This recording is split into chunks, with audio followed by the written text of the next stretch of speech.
आइए देखते हैं हाल ही में आई मूवी 12th फेल के कुछ अननोन और इंटरेस्टिंग फैक्ट्स। इस फिल्म के लास्ट सीन के दौरान दिखाई गई यूपीएससी की बिल्डिंग असल में असली बिल्डिंग नहीं है।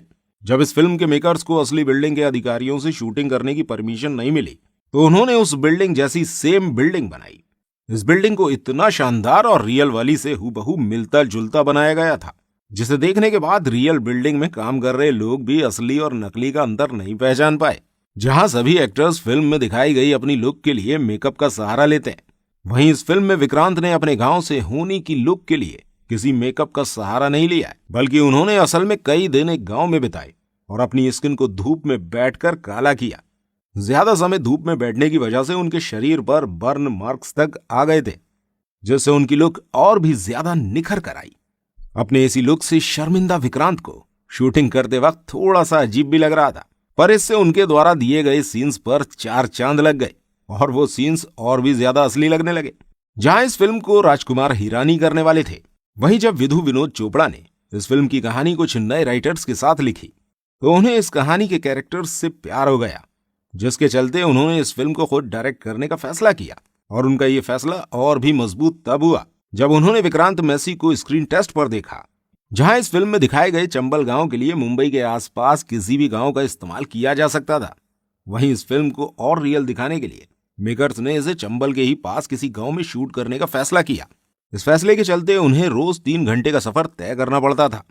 इस फिल्म में दिखाई गई आटा चक्की के लिए मेकर्स ने आगरा, ग्वालियर, दिल्ली और मुंबई जैसे शहरों में कम से कम 150 आटा चक्कियों को देखा और आखिर में उन्हें इस चक्की का सेट बनाकर ही शूट करना पड़ा।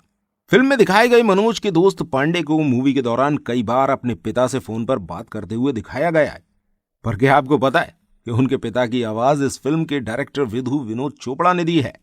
इस फिल्म के एक सीन के दौरान जब श्रद्धा को ट्रस्ट एंड डेयर खेलते समय गाना गाते हुए देखा जाता है, वो गाना असल में श्रद्धा ने उसी समय गाया था और उनके द्वारा गाया गया ये गाना मेकर्स को इतना परफेक्ट लग रहा था जैसे किसी प्रोफेशनल सिंगर ने ही गाया हो।